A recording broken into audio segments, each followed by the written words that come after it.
Hello class, how are you 10th class. बार बार नाम बताने की जरूरत है नहीं, आप लोग जिन्होंने वीडियोस देखें बताया तो नाम, my self Mayank Bhatia, maths teacher हूँ मैं। और इस लॉकडाउन का यूज़ करते हुए मैं वीडियोस बना रहा हूँ। स्ट्रिक्टली वीडियोस किसके हैं? सिर्फ बोर्ड एग्जाम के, कंपटीशन के नहीं है, सिर्फ बोर्ड एग्जाम प्रिपेयर करने के लिए वीडियोज़ हैं। और बेसिकली थ्योरी के वीडियोज़ ज़्यादा बना रहा हूँ मैं, क्योंकि क्वेश्चन सारे कराना इम्पॉसिबल है वीडियोज़ के अंदर, आप भी देख सकते हैं। अब जैसे थ्योरी वीडियो से क्या होगा कि आप समझ सकते हैं इसको, एनसीईआरटी रीड करके फिर आप क्वेश्चंस करना। हर वीडियो बोल रहा हूँ मैं, एनसीईआरटी की रीडिंग करनी है, जो आपके रिफ्रेशर आपके पास रहे, चाहे कोई सी भी रिफ्रेशर रखी हो उसकी रीडिंग करनी है, ताकि टॉपिक क्लियर होगा आपको। जैसे अब ये सर्किल का पहला थ्योरम मैंने ले लिया, radius drawn through the point of contact is always perpendicular to the tangent. Tangent पर रेडियस अगर ड्रॉ करिए, टेंजेंट के पॉइंट ऑफ कॉन्टैक्ट पे अगर वो टच करती है तो वो 90 डिग्री का एंगल बनाएगी। और इसका कंसेप्ट कंस्ट्रक्शन के अंदर भी है, इसका कंसेप्ट भी कंस्ट्रक्शन के अंदर है। सर्कल्स के क्वेश्चंस हैं और सिमिलर ट्रायंगल से क्वेश्चन है, तो ट्रायंगल और सर्कल मिला के चैप्टर नंबर 11 कंस्ट्रक्शन का बना हुआ है, उसको हम पढ़ेंगे। अब ये थ्योरम नंबर 2 है, इससे आपको 3-4 कंसेप्ट क्लियर होंगे। आप देखना काफ़ी कंसेप्ट क्लियर होंगे। एक चीज़ बताऊंगा, इससे 3-4 चीज़ें निकल के आ जाएंगी। कॉन्ग्रुएंसी पढ़ी हुई है सबने? कॉन्ग्रुएंसी क्या होती है? Side side side congruency, RHS, ठीक है ना, side angle side angle like this, ये कॉन्ग्रुएंसी होती है, कॉन्ग्रुएंसी ऑफ ट्रायंगल्स, ठीक है ना। तो उस कॉन्ग्रुएंसी को हम यूज करेंगे यहाँ पर। जैसे इसमें थ्योरम 2 मैंने क्या लिखा हुआ है, टेंजेंट्स फ्रॉम एक्सटर्नल पॉइंट, ये रहा एक्सटर्नल पॉइंट। क्लास कहीं भी बनाओ, क्लास यहाँ पर बनाओ, यहाँ पर बनाओ, यहाँ पर बनाओ, एक्सटर्नल पॉइंट सर्किल के कहीं भी बनाओ और दो टेंजेंट्स ऐसे ड्रॉ कर दो तो टेंजेंट्स की लेंथ इक्वल होगी। लेकिन टेंजेंट्स तो पूरा आगे तक जा रहा है, लेकिन जहाँ पर पॉइंट ऑफ कॉन्टैक्ट होता है उसी को हम लोग जो है कंसीडर करते हैं। मतलब PA = PB, PA = PB, ये नहीं कि आगे तक जा रहा है तो आगे तक कंसीडर करेंगे, नो वे। PA = PB, ये टेंजेंट्स है जिसको प्रूव करना है। Tangents from external point are equal in length, ये चीज, external point are equal in length. अब इसमें गिवन क्या है क्लास? सर्किल ये गिवन है, सेंटर तो होगा, इसे नेचुरल बात है, जब सर्किल ड्रॉ होगा सेंटर ही होगा। सेंटर से सर्किल ड्रॉ कर दिया, किसी भी रेडियस का ले लिया आपने, जो भी गिवन है, और ये एक्सटर्नल पॉइंट है, इससे ये जो ड्रॉ करी है टेंजेंट से। प्रूव क्या करना है? PA = PB, ये प्रूव करना है क्लास, ठीक है। अब कंस्ट्रक्शन मैंने लिख तो दिया है, अब मैं बनाने वाला हूं। ज्वाइन करना है किस किस को? ये OA, ये ज्वाइन करना है इसको, ये OB, इसको भी ज्वाइन करना है, और PO, ये ज्वाइन करना है, ये, ठीक क्लास। ये तीनों को ज्वाइन कर दिया। इसमें ये रेडियस हो गई, ये रेडियस हो गई, दोनों रेडियस एक ही सर्किल की हैं तो ऑब्वियस सी बात इक्वल होगी, ठीक है। और इसके बाद अभी पहले इसको प्रूव कराता हूं, तो मैं बताऊंगा आपको। अब आपको दिख रहा होगा ये रेडियस है, ये टेंजेंट है, ये पॉइंट ऑफ कॉन्टैक्ट है। फर्स्ट वीडियो देखना, अगर नहीं देखा हो तो फर्स्ट वीडियो देखना। ये 90 डिग्री एंगल होगा फर्स्ट थ्योरम से, और ये भी 90 डिग्री एंगल होगा फर्स्ट थ्योरम से, ठीक है। कैसे? Radius drawn through the point of contact is always perpendicular to the tangent. Radius drawn through the point of contact is always perpendicular to the tangent, means OA is perpendicular to PA and OB is perpendicular to PB। ये मैंने prove करा दिया first video के अंदर। तो ये और ये 90 डिग्री एंगल हो गया, ये और ये 90 डिग्री एंगल हो गया। अब देख लीजिए, राइट एंगल ट्रायंगल बन गया, ये भी क्या बन गया? Right angle triangle. ये रेडियस है, ये भी रेडियस है। अब हमें प्रूव करना है PA = PB, तो PA = PB प्रूव करना है, तो फिर कौन सी प्रॉपर्टी लगेगी? RHS property. RHS प्रॉपर्टी क्यों लगेगी? मैं ये ट्रायंगल बनाने वाला हूं, ठीक है। इस टाइप से देखिए आप क्लास, ये ट्रायंगल है, ये 90 डिग्री एंगल है। 90 के फ्रंट में कौन होता है?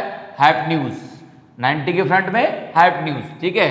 और ऐसे ये वाला भी है, ये इस टाइप से, ये O पॉइंट, ये B पॉइंट, ये P पॉइंट, और ये भी 90 एंगल है, ठीक है। अब ये दोनों तो कॉमन हो गए ना, दोनों ट्रायंगल्स में, बहुत पढ़ा होगा 9th क्लास में आपने। ये कॉमन साइड हो गया, ठीक है। ये राइट एंगल हो गया। राइट एंगल के लिए प्रॉपर्टी लिखनी पड़ेगी। मैं यहाँ पर लिखूंगा बाय थ्योरम 1, मैं तो इस वीडियो में लिखूंगा बाय थ्योरम 1, और आप लोग उसका स्टेटमेंट लिखेंगे। जब भी इस वीडियो को आप सुनेंगे और जब आप नोट करेंगे तो आप इसका स्टेटमेंट लिखेंगे, ये ध्यान रखिएगा, क्योंकि ये नहीं है कि बाय थ्योरम 1 उसके मार्क्स नहीं मिलेंगे, क्योंकि उसका रीजन बहुत इंपॉर्टेंट है। 9th में भी आपने थ्योरम्स पढ़ी है, प्रूफ पढ़े, उसमें रीजंस इंपॉर्टेंट है। Without reason there is no decision, ये भी ध्यान रखिए आप, ठीक है। अब ये रेडियस है, ये भी क्या है? रेडियस, ये तो सेम रेडियस है, ठीक है। तो अब मैं इसका पार्ट कर रहा हूं, जो प्रूफ मैं करने वाला हूं। फ्रॉम ट्राइंगल फ्रॉम ट्राइंगल, इसी ट्राइंगल से और 3-4 चीजें प्रूव होंगी अभी। From triangle OAP and OBP, ये भी ध्यान रखना क्लास। कॉन्ग्रुएंसी के अंदर सिंबल मस्ट बी करेक्ट, मतलब OAP लिया है तो OBP लेंगे, क्योंकि OA, OB, OP, OP, AP और BP इस टाइप से होता है। ये सब 9th में था। तो इसमें क्या होगा, राइट एंगल ट्राइंगल क्लास, ठीक है। Angle OAP is equal to angle OBP, this one OBP, ये 90 डिग्री है। इसके लिए मैं लिख रहा हूं फ्रॉम थ्योरम 1। अब आपको यहां पर ये नहीं लिखना है, आपको बोर्ड एग्जाम में या फिर आप जब भी नोट करेंगे इस टॉपिक को, यहां पर स्टेटमेंट लिखेंगे फर्स्ट थ्योरम का, radius drawn through the point of contact is always perpendicular to the tangent at point of contact. ये लिखेंगे क्लास आप बिल्कुल ऑनेस्टली, ओके। फर्स्ट रीजन हो गया आर फॉर राइट एंगल, फिर PO is equal to PO, ये common class, common side है class, ये लिखना बहुत जरूरी class, common side, okay. And next is OA is equal to OB, radii of same circle, ये भी रीजन है क्लास। तो ये हो गया RHS, right angle hypotenuse any side, right angle hypotenuse any side. तो बाय RHS प्रॉपर्टी, या इसको ये बोलते हैं class RHS criterion of congruency. Criterion मतलब हमने क्राइटेरिया डिसाइड कर लिया कि 3 चीजें इक्वल हैं, उससे हमने ये डिसाइड कर लिया कि कॉन्ग्रुएंसी प्रूव हो गई। तो ये हो जाएगा triangle OAP is congruent to triangle OBP, ठीक है class. OAP is congruent to triangle OBP। तो PA is equal to PB by CPCT, corresponding parts of congruent triangles. तो फिर इसका मतलब हेंस प्रूफ, मतलब ये आपको स्टार्टिंग में भी थ्योरम से करनी है और लास्ट भी थ्योरम से। अब मैं आपको इसी वीडियो के अंदर बता रहा हूं कुछ चीजें वर्बली, आप लोग उसको ट्राई करना, और जो भी डाउट आए आप 9829530931 मेरा व्हाट्सअप नंबर है। जो बच्चे नोन है मुझसे, स्टूडेंट जो हैं कोचिंग पे या स्कूल में, वो तो डायरेक्टली मेरे से व्हाट्सएप पे कॉन्टैक्ट कर ही लेते हैं। बाकी जो बच्चे अननोन हैं या वीडियोस को देख रहे हैं वो भी मुझसे पूछ सकते हैं, कोई दिक्कत नहीं है। यहाँ पर मैं स्टेटमेंट भी चेंज करूंगा और चीज भी चेंज करूंगा। इसमें कैसे, 1 2 3 4 ये एंगल्स डाले मैंने क्लास, बहुत यूज आएंगे क्लास। ये एक लाइन है, ठीक है, जो सेंटर से एक्सटर्नल पॉइंट पे टच हो रही है, ये टेंजेंट है, ये भी टेंजेंट है। तो ये इससे एंगल बन रहा है, इस टाइप से देख रहे होंगे आप, और ऐसे ही इससे ये एंगल बन रहा है। तो angle 1 is equal to angle 2 आएगा बाय CPCT। ये ट्राइंगल मैंने ऑलरेडी प्रूव कर दिए हैं, आप चाहो तो नेक्स्ट जो कंसेप्ट है angle 1 is equal to angle 2, अगर आपको प्रूव करना है तो PA is equal to PB का कंसेप्ट भी ले सकते हो आप।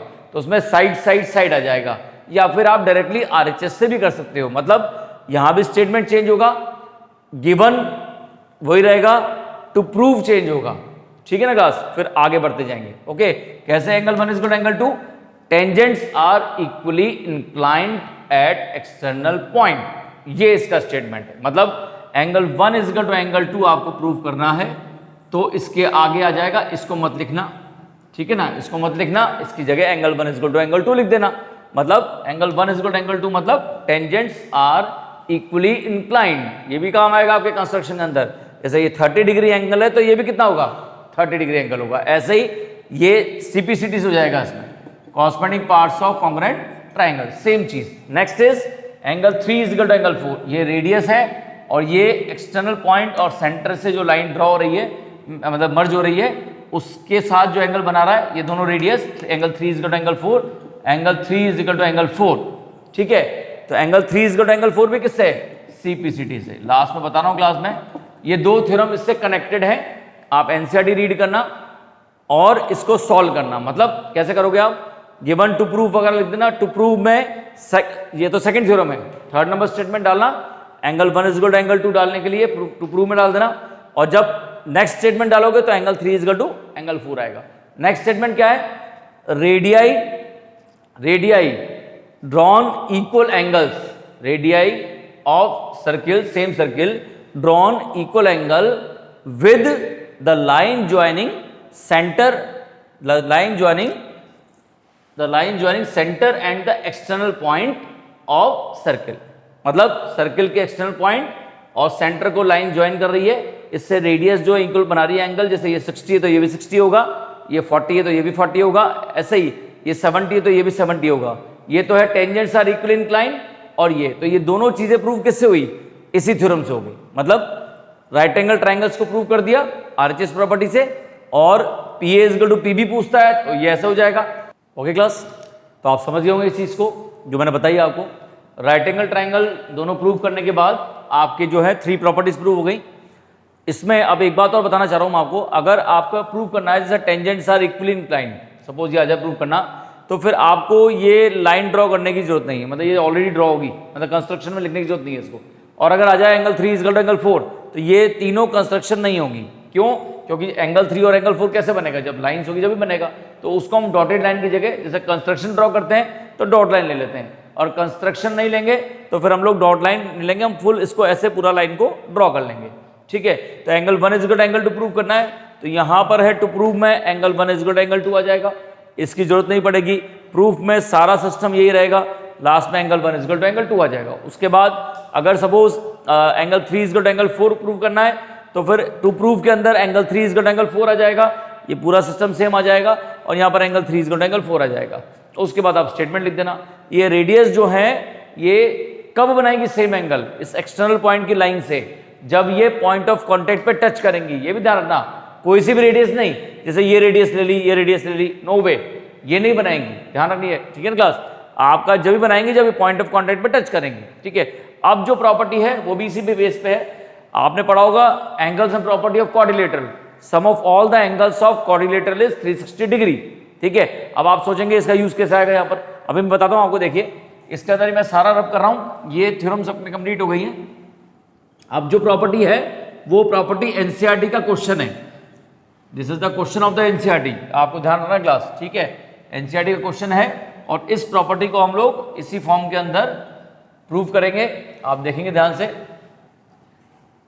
कि जैसे ये जो दोनों एंगल बने हैं, एक तो एक्सटर्नल पॉइंट से जो एंगल बना है टेंजेंट से, और एक रेडियाई से बना है। ठीक है ना, इनका सम 180 डिग्री होगा, सप्लीमेंट्री होंगे। मतलब जैसे ये आपने ड्रॉ किया, ये आपने ड्रॉ किया इस टाइप से, ये ए पॉइंट, ये बी पॉइंट अगेन, ये पी पॉइंट अगेन, ये रेडियस, इसको मैं पूरा ड्रॉ कर रहा हूँ रेडियस को भी।